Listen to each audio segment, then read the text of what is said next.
ini pertanyaan satu ini mewakili pertanyaan-pertanyaan netizen di luar sana nih ya. Apa itu? Masuk kedokteran itu mahal nggak sih? Itu normalnya 3,5 sampai 5 tahun itu untuk prekliniknya. Untuk kliniknya ditambah 1,5 sampai 2 tahun. Kalau preklinik itu apa itu? Preklinik itu kehidupan mahasiswa kedokteran di kuliah di kampus gitu. Assalamualaikum teman-teman semuanya, selamat datang di Kronik Spensik, ngobrol asik seputar Spensik bersama dengan saya, Syasha Cantika Putri, yang beberapa menit ke depan bakal ngobrol-ngobrol seputar topik jadi dokter siapa takut. Nah, di samping saya ini udah ada Kak Mega Nanda. Halo Kak. Halo Syasha. Nah, Kak Mega Nanda ini adalah alumnus SMP Negeri 6 Pekalongan yang saat ini sedang menempuh pendidikan dokter di Universitas mana Kak? Universitas Jember. Oh, di Universitas Jember. Keren banget ya teman-teman, mengingatkan masuk kedokteran itu nggak gampang gitu loh. Dan Kak Mega ini salah satu yang berhasil masuk ke situ. Alhamdulillah. Oke. Buat teman-teman yang masih penasaran, siapa sih Kak Mega itu? Kak Mega bisa dong memperkenalkan diri terlebih dahulu. Oke. Halo semuanya, halo Syasha. Perkenalkan, kakak namanya Nuraini Satya Mega Nanda, bisa dipanggil Mega Nanda. Kakak tuh alumni Spensik yang lulusnya itu tahun 2020 kalau nggak salah. 2020. Masih baru. Iya, sekarang aku lagi lanjutin studi aku di Universitas Jember dengan ngambil jurusan kedokteran. Oke, baik, karena kita udah saling kenal, kita langsung mulai aja ya Kak Nanda ya. Oke. Kak Mega nih, apa sih yang membuat Kak Mega itu termotivasi sampai bisa masuk ke kedokteran, dan kenapa kok kakak itu memilih masuk kedokteran? Oke. Apa yang bikin aku termotivasi ya, jadi dulu tuh waktu aku kecil aku tuh sering banget sakit. Jadi dalam setahun tuh mungkin bisa kali dirawat di rumah sakit itu sampai 3 kali. Jadi di situ kan aku bisa ngelihat lingkungan rumah sakit ya, gimana cara dokter bekerja. Betul, gitu ya? Jadi kayak dokter itu kan kerjanya bersinergi sama perawat, sama nakes yang lain. Jadi aku ngerasa kayak, oh ini kerjanya lumayan fun ya, karena setiap hari ketemu orang kan. Jadi kayak nggak monoton, dan kan kalau ngadepin orang sakit itu kan pasti sakitnya beda-beda, karakter pasien juga pasti beda-beda. Jadi kalau dapat energi sosial itu rasanya kayaknya seru gitu. Jadi Kak Nanda ini tipe orang yang suka bersosialisasi gitu ya. Oke. Kak, kalau boleh tahu nih, Kak Mega ini masuk kedokteran jalur apa sih Kak? Kalau aku tuh alhamdulillah jalur SNMPTN atau jalur undangan. Tuh. Kalau jalur undangan tuh kayak gimana? Mungkin bisa dijelasin dong, kan banyak teman-teman yang mungkin belum tahu ya. Jadi Kak Nanda bisa dong menjelaskan. Oke, jalur undangan itu sebenarnya caranya itu kan ini. Kalau kita mau masuk ke PTN itu ada 2 jalur yang disediain dari pemerintah. Di tahun aku tuh namanya SNMPTN dan SBMPTN. Kalau SNMPTN itu nanti didapetin si siswanya itu dengan cara daftarin diri, tapi harus masuk ke siswa eligible dulu. Siswa eligible itu apa? Siswa eligible tuh 40% dari satu angkatan siswa dengan nilai terbaik. Nah, tapi nilainya harus tinggi gitu ya. Iya, tapi itu tergantung sama akreditasi sekolah juga. Kalau akreditasi SMA-nya itu A berarti bisa 40%, kalau akreditasinya itu B mungkin bisa 25% atau berapa. Jadi lebih bagus tuh masuk SMA yang akreditasinya tinggi A. Gitu, peluangnya makin bagus. Gimana Kak rasanya kuliah kedokteran gitu? Mungkin apakah sesuai ekspektasi, atau ekspektasinya itu lebih bagus daripada realita, atau realitanya tuh pusing gitu, atau realitanya lebih bagus dari ekspektasi kakak? Gimana nih rasanya? Sesuai ekspektasi sih, karena aku nggak pernah ekspektasiin kedokteran bakal nyantai atau bakal enak, nggak pernah kayak gitu. Mungkin bakal banyak tugas gitu ya. Iya, tugas, terus kuliahnya juga kan dipaketin, jadi semester 1 pun sudah sibuk. Kuliah kedokteran itu berapa tahun sih Kak? Kuliah kedokteran itu normalnya 3,5 sampai 5 tahun itu untuk prekliniknya. Untuk kliniknya ditambah 1,5 sampai 2 tahun. Kalau preklinik itu apa itu?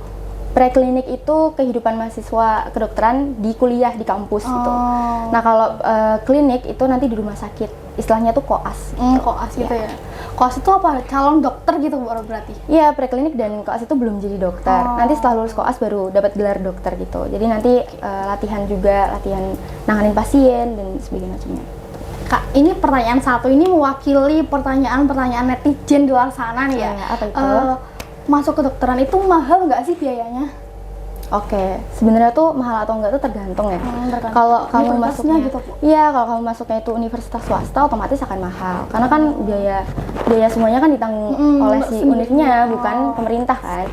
Nah kalau masuknya itu negeri, nanti akan disesuaikan sama gaji orang tua. Itu cuma bayar UKT-nya aja. UKT itu singkatan dari apa itu? Aduh, UKT itu apa ya? Apa Bu? Uang apa sih, kuliah Kuliah tahunan tunggal. mungkin tunggal. Uang kuliah Oh. tunggal. Oke. Kak, ya kan dalam mencapai suatu target gitu kan pasti ada ups and down, suka dan duka, senang dan Betul, sedih gitu ya. betul. Kalau Kak Mega sendiri mengalami sukanya tuh apa dan dukanya tuh bagaimana sih Kak? Suka duka jadi mahasiswa FK gitu ya maksudnya. Oke. Sukanya itu adalah ya aku bisa ngejar impian aku yang dari aku Dari kecil kecil banget ya. ya pengen masuk FK, pengen masuk kedokteran. Terus kalau dukanya itu ya karena kuliahnya itu berat ya. Jadi pasti dukanya dari kuliahnya itu sendiri, kayak stres Banyak belajar. Iya. belajar. Dan aku kan juga jauh kan. Jadi Dari pasti keluarga. Merantau? Iya, merantau dong kan. Keluarga Jember di mana aslinya? di sini di Oh, di Pekalongan. Pekalongan. Cuma kalau Jember, jadi jarak Jember Pekalongan itu hampir 1000 km. Jauh juga ya. Jauh. Gimana tuh Kak rasanya yang mungkin kan dari kecil udah sama orang tua terus, tahu-tahu pas kuliah ngekos jauh lagi. Iya, Gimana iya. rasanya? Nah kalau itu sih emang aku pengen ya dari Oh, dulu. udah Karena aku tuh pengen. anak terakhir, terus aku cewek sendiri di rumah, dan orang tua aku tuh yang tipe-tipe yang strict parents gitu. Jadi aslinya tuh aku nggak boleh kuliah di Jember, maunya tuh yang di Semarang Deket-deket aja. aja Iya. gitu ya. Tapi karena aku pengen nyoba kayak gimana keluar dari zona nyaman, jadi ya udah ambil Jember aja. Gitu. Nah tadi kan Kak Mega sedikit mention tentang zona nyaman ya. Nah gimana nih cara Kak Mega ini keluar dari zona nyaman gitu, zona nyaman yang mungkin bikin kita tuh stuck, nggak upgrading diri dan udah gitu-gitu aja gitu. Cara Kakak keluar dari zona nyaman itu bagaimana? Kalau aku sih, menurut aku ya, cara paling efektif untuk keluar dari zona nyaman itu adalah memaksakan diri. Karena memaksakan diri. Iya, karena diri kita itu naturalnya manusia pasti akan memilih tempat yang nyaman kan untuk dia. Nah, tapi Yang aman nyaman gitu ya. iya, nah kalau misalnya kita maksain, jadi biasanya misal kita belajar sehari cuma sejam, terus kita pengen bisa improve nih kita skillnya di suatu hal tertentu, kita harus paksain diri untuk belajar lebih dari 1 jam, misalnya 5 jam atau kapan. Kita harus komit ke planning yang kita udah buat, belajar 5 jam itu. Jadi bikin planning tentang diri kita sendiri gitu Iya, mungkin ya. iya. Oke. Kak Mega nih, tantangan terbesar Kakak dalam kuliah itu apa sih Kak?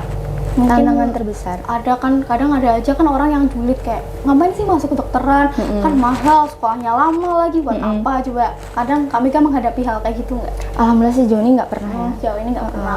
Lingkungan aku tuh support banget Support gitu. banget buat jadi dokter gitu ya. Ya, nggak pernah ada yang ngejulit sih. Oke. Kalau tantangan terbesar tadi apa? Tantangan terbesar aku itu ya diri aku sendiri ya. Karena tadi pasti ngalamin yang namanya homesick. Homesick, kangen Terus rumah gitu ya. Iya, terus rasa monoton kan, belajar terus. Tiap hari belajar kuliah belajar kayak gitu. Jadi aku harus bisa ngadepin diri aku pas lagi di fase yang nggak mau belajar gitu kan, ada tuh malas belajar kan. Fase malas belajar Iya, gitu ya. sebenarnya tantangan terbesar ya diri kita sendiri gitu. Kak Mega pernah nggak nih ngerasain kayak kita tuh capek, stres, losing motivation, kayak nggak ada motivasi lagi, kayak ngerasa ala udahlah gini aja gitu. Pernah nggak? Pernah sih. Ngerasa kayak gitu? Iya, karena kan kuliahnya kan dari pagi sampai sore. Habis itu nanti malamnya harus belajar lagi. Belajar ngerjain tugas gitu Iya. ya mungkin ya. Bisa main tapi jarang. Aku lebih milih untuk belajar. Nah, dari situ kan nanti pasti ngerasa stres kan. Rasa males gitu. Nah, itu cara mengatasinya ya aku paling stop dulu. Stop menghindari hal-hal yang bikin aku stres, kayak misalnya belajar. Ya, aku nggak belajar dulu di hari itu. Jadi cara mengatasinya tuh kayak yaudah kita nggak belajar dulu selama berapa hari gitu ya. Enggak sih, kalau berapa berapa hari hari. nanti terlambat dong. Oh, Jadi paling sehari doang iya, gitu kita ganti ke misalnya nonton film. Kan nonton film. ya, Suka genre apa nih kalau film? aku sukanya nonton Studio Ghibli. Oh, Studio Ghibli ya. Kamu suka nggak?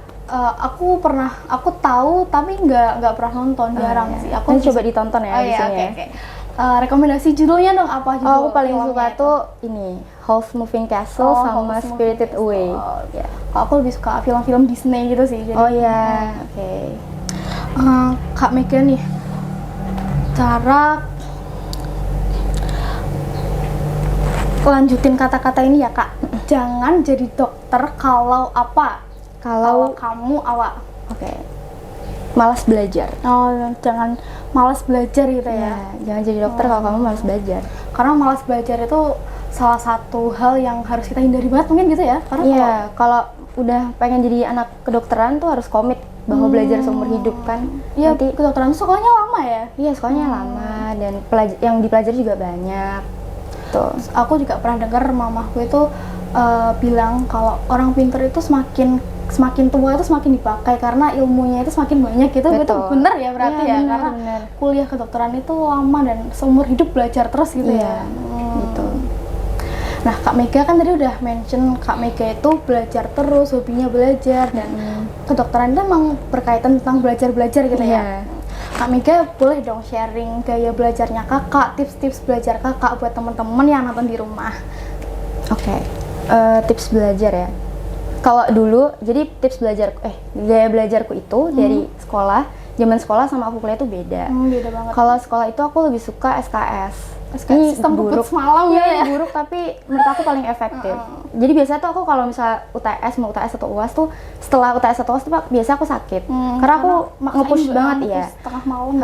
Terus kalau gaya belajar aku sendiri tuh aku visual auditory. Jadi aku harus bikin catatan yang lucu-lucu. Lucu-lucu gitu ya. Iya, terus sambil dengerin orang yang jelasin gitu. Kalau tipsnya mungkin karena aku udah di FK, belajar tuh harus dari jauh-jauh hari. Kalau misalnya kebut semalam tuh di FK nggak nyukup. Karena materinya terlalu banyak Iya, gitu ya. iya benar-benar.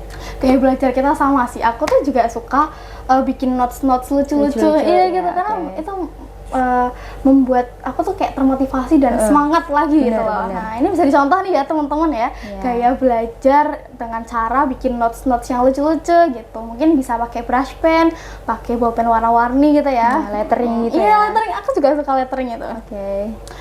Oke. Kak Mega nih, apa tanggapan kakak kalau ada nih orang yang benar-benar malas belajar dan nggak mau ngapa-ngapain tapi tuh miminya tuh terlalu tinggi gitu? Kayak bukan terlalu tinggi sih, kayak miminya tuh tinggi banget tapi no effort gitu loh, kayak nggak ada effort sama sekali gitu. Gimana tanggapan kakak?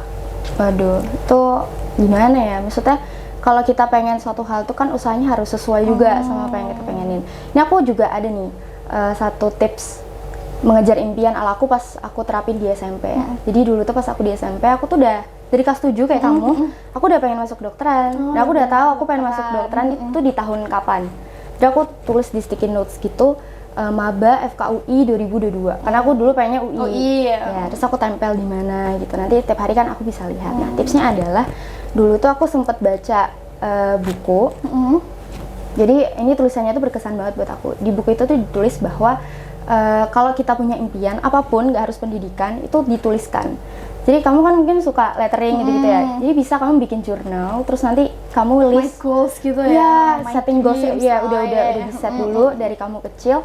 Nanti ditulisin tuh semuanya kayak short term dan long termnya. Kalau short term mungkin bisa kayak contohnya Masuk universitas mana gitu ya. ya lebih ke besok kalau UTS matematika nilainya harus 100 gitu. ya. Atau nanti kalau long termnya nanti pas tahun 2000 kamu berapa di tahun lulusnya nanti pas di SMA masuk kedokteran mana kayak gitu. Nah, nanti dalam hati itu kalian meyakini bahwa kalian sudah memberikan penghapus dari tulisan kalian itu ke Allah. Jadi nanti Allah yang akan menghapus part-part yang kurang baik di kalian. Jadi misalnya nih aku masuknya itu kan aku sekarang di FK UNED, tadinya pengennya FK UI, ternyata nggak di UI nih kedokterannya di UNED. Nah, aku tuh jadi bisa gampang untuk menerima karena UI itu ternyata nggak yang terbaik gitu buat aku. Karena yang terbaik itu udah dipilihkan sama yang di atas gitu Betul, ya. gitu. Apa yang menurut kita terbaik belum tentu menurut yang di atas itu terbaik buat Ya. kita ya. Oke. Kalau kuliah kedokteran sendiri itu yang dipelajari apa sih Kak? Kalau kuliah kedokteran otomatis ya tubuh manusia dan segala organ penyakit. internal gitu ya. Iya.